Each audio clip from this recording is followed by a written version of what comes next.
Hi అండి. అందరూ ఎలా ఉన్నారు? బాగున్నారా? అందరికీ ముందుగా హ్యాపీ న్యూ ఇయర్. అందరూ ఎలా ఉన్నారు? ఈ కొత్త సంవత్సరం అందరికీ బాగుండాలి. అందరూ హ్యాపీగా ఉండాలి. ఎన్ని కష్టాలున్నా అన్నీ ఎదుర్కొని పాజిటివ్గా ముందుకెళ్ళాలని కోరుకుంటున్నాను. నేనైతే ఇక్కడ 27 డిసెంబర్ అనమాట ఈ వీడియో. మంగళవారం హనుమాన్ టెంపుల్కి వెళ్దామని రెడీ అవుతున్నాం. మేమందరం రెడీ అయిపోయాము. కన్నయ్య పంచ కట్టుకొని భలే మాట్లాడుతున్నాడు చూడండి. దండం పెట్టుకో, తేజ్ కడ్దిరి.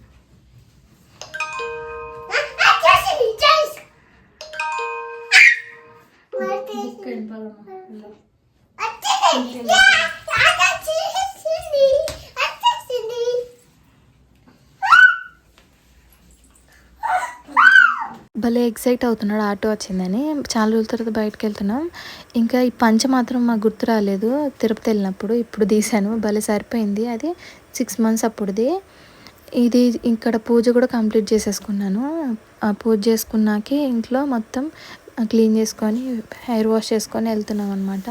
హనుమాన్ టెంపుల్ అక్కడ బాగుంటుందంట. అక్కడే ఇంకా భోజనాలు కూడా పెడతారు అంటే వెళ్ళాము. మంగళవారం, ప్రతి మంగళవారం అక్కడ పెడతారంట. మాకు ఇక్కడ దగ్గరలో లేవు, మా మమ్మీ తీసుకొని వెళ్ళింది. బాగానే ఉంది గుడి చూడండి. చాలా బాగా జరిగింది పూజలు అవన్నీ. ఆటో బుక్ చేసుకొని వెయిట్ చేస్తున్నాం అనమాట. వచ్చేసిందని ఇంకా వెళ్తున్నాము. ఇక్కడ మేము ఇది కొత్త ఇల్లు అనమాట. రూమ్ చేంజ్ అయ్యాము మేము. పాత ఇంట్లో ఉన్న వీడియోస్ కూడా అప్లోడ్ చేయాలి. అవన్నీ కంటిన్యూగా వ్లాగ్స్ అప్లోడ్ చేస్తూ ఉంటాను ఒక్కొక్కటి. ఇప్పుడైతే నా ఫోన్లో ఇవి ఉన్నాయన్నమాట. నాకు ఒక ప్రాబ్లం ఉంది, అది చెప్పడం ఎందుకులే. నేను వేరే ఒక డివైస్ కూడా డ్రైవ్ ఒకటి కొన్నాను స్టోరేజ్ కోసం. అది ఫుల్ అయిపోయింది ఎప్పటి నుంచో వీడియోస్ నేను సేవ్ చేసుకుంటూ వచ్చేసరికి. ఇప్పుడు ఇందులో ఉన్నవి నేను అప్లోడ్ చేస్తాను. నార్మల్గా అయితే ఆర్డర్ వైజ్గా వద్దాం అనుకున్నా, కానీ ఇలా అవుతుంది. ఏదో ఒకటి పెట్టేద్దాము, అసలు ఇప్పటికే చాలా రోజులు అయిపోయిందని అప్లోడ్ చేసేస్తున్నా. ఆటోలో భలే ఎక్కంగానే భలే మాట్లాడతాడు. చాలా మాట్లాడుతా ఇంకా నిద్రపోతాడు. ఎప్పుడు ఏ బండి ఎక్కినా సరే నిద్రపోతాడు. ఇంట్లో ఉన్నప్పుడేమో నన్ను విసిగిస్తాడనమాట. ఇట్లా ఉంటుంది కన్నయ్యతో. ఇంట్లో ఉన్నప్పుడు నిద్రపోయి బయటికి వెళ్ళినప్పుడు ఆడుకోవాలి కదా, ఈయన ఉల్టా అనమాట. నిద్రపోతాడు కాసేపటికి. ఇక్కడ ఈ ఏరియా మేము కొత్తగా వచ్చామన్నమాట. చాలా బాగుంది. ఎక్కువ డెవలప్ అవ్వలేదు ఇంకా. మేము ఇంతకుముందు ఉండిందంతా హైదరాబాద్లో, కొత్తగూడ, బంజారా హిల్స్ అటు సైడే అనమాట. ఇప్పుడు ఇది కొత్త ఏరియా మేము ఉన్నది ఇప్పుడు, బండ్లగూడ. చాలా పీస్ఫుల్గా ఉంది ఇక్కడ. ఇంకా అంత డెవలప్ అవ్వలేదు. రెంట్స్ కానీ అన్నీ నార్మల్గా ఉన్నాయి. ఇక్కడ ఏదో కామెడీలు చేస్తూ ఉన్నాడు అనమాట, అటు ఇటు చూసుకుంటా. ఇంకా నిద్రపోయాడు కాసేపటికే. గాలి తగలంగానే నిద్ర వచ్చేస్తుంది అబ్బాయికి. బయటికి రాగానే ఇంట్లో ఉంటే మాత్రం అస్సలు నిద్రపోడు. అట్లా ఉండిద్ది. అసలు ఎవరైనా అంతేనా? అవి కన్నయ్య ఎట్లానో నాకు అర్థం కాదు. ఇక్కడ గుడికి వెళ్ళాము, కానీ అక్కడ ఒక ఇన్సిడెంట్ జరిగింది. అసలు నాకు చాలా బాధ అనిపించింది భోజనాల దగ్గర. అది మీకు చెప్తాను చూడండి ఏం జరిగిందో. చూడండి ఎలా నిద్రపోతున్నాడు అసలు. నాకు అదే అనిపిస్తుంది, ఇంట్లో ఉన్నప్పుడు నిద్రపోవచ్చు కదా. మీకు బ్యాక్గ్రౌండ్లో కుక్కర్ సౌండ్ వినిపించుంటే ఇగ్నోర్ చేయండి. మేము ఇక్కడ హైదరాబాద్కి ఎందుకు వచ్చాము ఏంటి అని మొత్తం డీటెయిల్స్ ముందు తెలుస్తాయి మీకు వీడియోస్లో. ఇక్కడ హైదరాబాద్ ఎంత చేంజ్ అయిపోయిందో. నాకు మ్యారేజ్ అయ్యి 5 years అవ్వబోతుంది. అసలు ఎంత చేంజ్ అయిపోయిందో నేనే గుర్తుపట్టలేకపోతాను. నేను తిరిగిన ఏరియాసే అక్కడి సైడ్ మొత్తం అసలు ఎంత చేంజ్ అయిపోయిందో. ఇంకా మొత్తానికి నిద్రపోయాడు. అసలు ఇంత చేంజ్ ఏంటి అసలు 4-5 yearsలోనే అనిపించింది నాకు. మొత్తం ఒక మినీ ముంబై అటు సైడ్ లాగా అయిపోయింది. చాలా షార్ట్స్ కూడా వస్తున్నాయి కదా ఈ మధ్య. ఇది వచ్చేసి లాస్ట్ టైం మేము హైదరాబాద్ వచ్చినప్పుడు వెళ్ళాము. ఇది ఇంకా అప్పుడు పార్క్ అనమాట, డెవలప్ అవ్వలేదు ఇంకా. ఇప్పుడు ఎలా ఉందో ఒకసారి వెళ్ళాలి. ఇక్కడ మొత్తం షార్ట్స్ చేస్తూ ఉంటారు. సైడ్లో ఉంది కదా, అక్కడ వాకింగ్ చేసే ఏరియా అనమాట. చాలా షార్ట్స్ చూశాను నేను అక్కడ ఆ ఏరియాలో. ఇంకా మొత్తం చూసారా అసలు. ఇక్కడ ఇంకా మీకు కనిపించట్లేదు. వేరే దగ్గర అయితే అసలు నేను తిరిగిన ఏరియా మొత్తము ఎలా మారిపోయిందో నేను వేరే వీడియోస్లో మీకు చూపిస్తాను. మేమంతా పుట్టి పెరిగింది హైదరాబాద్లోనే. నాకు హైదరాబాద్ వస్తేనే ఒక మంచి ఫీలింగ్ వస్తుంది. ఏదో నేను ఇక్కడికి అసలు మంచిగా గాలి కానీ అంతా నాకు ఏదో ఫ్రీగా అనిపిస్తుంది. వేరే ఊర్లు తిరిగి అసలు అక్కడికి వెళ్తే వెదర్ పడకపోవడము అలా ఉంటాయి కదా, వాటర్ పడకపోవడము, హెయిర్ ఫాల్.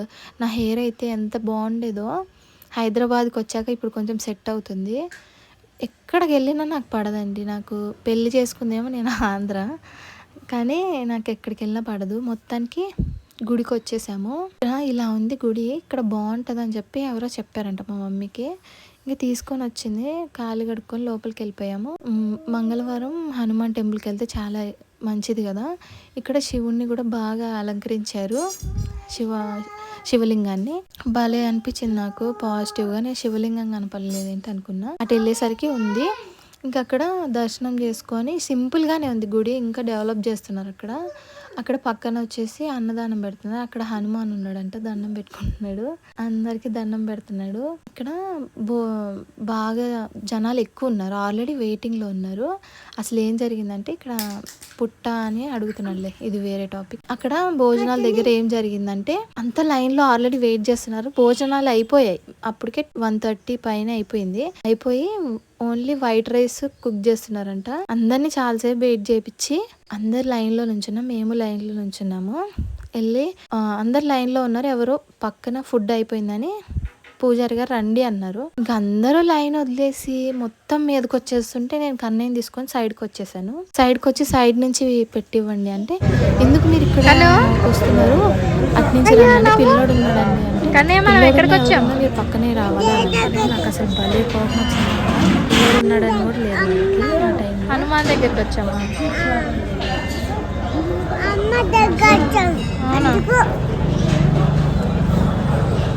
ఇంకొక విషయం కూడా జరిగింది చెప్తాను. ఇంకా అక్కడ బయటకు వచ్చేసి గుడి దగ్గర ఇవి బొమ్మలు అమ్ముతుంటే తీసుకున్నాం, సాఫ్ట్ టాయ్స్. చాలా బాగున్నాయి కానీ రేట్ ఎక్కువ చెప్తున్నారు. ఈ ఒక్క షార్క్ వచ్చేసి 200 అంట. ఇంకా బార్గెన్ చేసి కూడా మళ్ళీ 20 రూపీస్ మళ్ళీ వేయించుకుందామని 180కి ఇమ్మన్నా ఇవ్వలేదు. 200కి బాగానే ఉంది. వీళ్ళు వచ్చింది కూడా ఆగ్రా నుంచే అంట. నాకు భలే అనిపించింది. నేను తీసుకునే లోపు ఆటో కూడా వచ్చేసాము ఇంటికి. ఇంకొక విషయం ఏం జరిగిందంటే అక్కడ భోజనాలు పెట్టేటప్పుడు అందరూ నుంచొని తింటూ ఉంటారు కదా, అక్కడ ఇక్కడేం బంగారం పెట్టట్లేదు అటు వెళ్ళండి అని చెప్పి అసలు చిరాగ్గా మాట్లాడారు. అన్నదానం చేసేటప్పుడు అన్నదానం పుణ్యం దక్కాలి అంటే మర్యాదగా ఉండాలి. ఎవరినైనా సరే అలా మాట్లాడితే పాజిటివ్గా అనిపించదు కదా. అందరినీ ఏదో చిరాకు పడుతూ పెడుతున్నారనమాట గుళ్ళో. నాకు అస్సలు నచ్చలేదు ఆ రోజు. పెడితే మంచిగా పెట్టాలి, మర్యాదతో పెట్టాలి, అప్పుడే అది పుణ్యం. ఇక్కడ ఇంటికి వచ్చేసి వంట చేసేస్తున్నాను. మళ్ళీ అక్కడ మేము అసలు సరిగా తినింది లేదు. కన్నీ అయితే అంతమంది జనాల్లో తినలేదన్నమాట. నాకు కోపం వచ్చేసింది అసలు వాళ్ళు అలా మాట్లాడేసరికి. పిల్లోడు ఉన్నాడని కూడా చూడకుండా, పిల్లోడు ఉన్నాడనన్నా కొంచెం ఇది ఇవ్వాలి. అందరికీ పెడుతున్నాడు మళ్ళీ సింగిల్గా వచ్చి అమ్మాయిలకి, యంగ్ అమ్మాయిలకి. నన్నే అలా అనేసరికి నాకు బాగా బాధ అనిపించింది.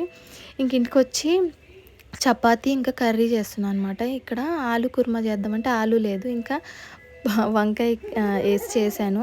ఈ రెసిపీ మీరు కావాలంటే నేను సపరేట్గా అప్లోడ్ చేస్తాను. చాలా బాగా వచ్చింది కర్రీ. నేను బాగోదేమో అనుకున్నా, ఆలు కుర్మాలో ఆలు స్కిప్ చేసి పొటాటో అంట వంకాయ వేసాను. చాలా బాగుంది టేస్ట్. అసలు నేను లాస్ట్కి చూపిద్దాం అనుకున్నాను కానీ వీడియో తీయడం మర్చిపోయాను, తినేటప్పుడు ప్లేటింగ్ చేసినప్పుడు. చాలా బాగా వచ్చింది. రోటీస్ కూడా చేశాను కానీ రికార్డ్ చేయలేదు. ఇప్పటికే నా ఫోన్ నాకు సపోర్ట్ చేయట్లేదు స్టోరేజ్ విషయంలో కానీ. ఇంకా నాకే కొంచెం ప్లానింగ్ తెలియట్లేదు, కొత్త కదా. కొత్త అంటే 3 months చేశాను, తర్వాత బ్రేక్ వచ్చింది. బ్రేక్లో మళ్ళీ పోయింది, క్లారిటీ అనేది ఉండట్లేదు ఏ వీడియో అప్లోడ్ చేయాలని. ఇక్కడ కర్రీలో కారం, ధనియాల పొడి, ఇది వచ్చేసి జీలకర్ర పొడి, కొంచెం లైట్గా గరం మసాలా వేసా, కుర్మా కాబట్టి చాలా బాగుంది అసలు టేస్ట్. నేను సపరేట్గా కూడా అప్లోడ్ చేస్తాను చూడండి. అదిరిపోయింది అసలు టేస్ట్ మాత్రం నేను ఎక్స్పెక్ట్ చేయలే. మటర్ ఉంటే అవి కూడా వేసాను బఠానీ. ఇంకా అలా జరిగింది మొత్తానికి వీడియో. అసలు డైలీ వీడియో అప్లోడ్ చేద్దామంటే నాకు ఏదో ఒక ఆటంకం ఉంది. మనం ఎన్ని అనుకున్నా ఒక్కొక్కసారి కాలం మనకి సహకరించదు కదా. ఎంత ప్యాషన్ ఉన్నా చెయ్యాలని మనకి ఎంత ఉన్నా కానీ మన చేతిలోనే ఉంటుంది. కానీ పెన్నులాగా ఒక పెన్ను మన చేతిలో ఉంది కానీ అది కదలదు అనమాట. అట్లాంటి సిచ్యువేషన్ అనమాట నాది. నాకు చెయ్యాలని ఉన్నా నాకు కాలం సహకరించట్లేదు. నాకు కొంచెం ఇంకా నేను టైం పట్టిద్ది అనుకుంటున్నా నాకు మొత్తం నేను అనుకున్నవన్నీ జరగడానికి. ఇప్పుడు కంటిన్యూ చేస్తాను వీడియోస్, ఏది జరిగినా సరే కంటిన్యూగా వీడియోస్ చేయాలని పట్టుదలతో ఉన్నా నేను. కళ్ళకి ఇన్ఫెక్షన్ రావడము, దాని తర్వాత చాలా జరిగాయి. Signal problem, storage problem. అంతకుముందేమో అందరికీ పనిచేసే యాప్ నాకు పనిచేయలేదు ఇన్‌షాట్ నా ఫోన్‌లో. చాలా జరిగాయి. చెప్పుకుంటూ పోతే నా కష్టాలకి అది ఎండ్ అవ్వదనమాట. ఇలా నా మాటలు వింటూ కర్రీ చూసేసేసారు కదా! కంపల్సరీ ట్రై చేయండి. మా మమ్మీ ఏమో మటన్‌ది తోలు తీసి కర్రీ వండుకుంటారంట. ఎవరో నార్త్ ఇండియన్స్ వండుకుంటే అలా చేసుకుంటారని చెప్పి దాన్ని ఒలుస్తుంది. నేను అది చేద్దాం అనుకున్నాను కానీ నెక్స్ట్ డేకి అవి పాడైపోయాయి. నెక్స్ట్ టైం ఒకసారి ట్రై చేయాలి ఆ కర్రీ ఏంటో. ఈయన ఇక్కడికి వచ్చాక పప్పీని లాగుతున్నాడని చెప్పి ఫోన్ ఇచ్చేస్తుంది మా మమ్మీ. పప్పీస్ని ఇది చేస్తున్నాడని. మీకు పప్పీస్ని క్లారిటీగా చూపిస్తాను నెక్స్ట్ వీడియోస్లో. ముగ్గురు ఉంటారు మా ఇంట్లో. కర్రీ అయితే అయిపోయింది. క్లారిటీగా చూపించలేకపోయాను. లాస్ట్కి ఫాగ్ వచ్చేసింది. కానీ టేస్ట్ మాత్రం అదిరిపోయింది. వీడియో నచ్చితే లైక్ చేయండి. నా ఛానల్ సబ్స్క్రైబ్ చేసుకోండి ఫర్ మోర్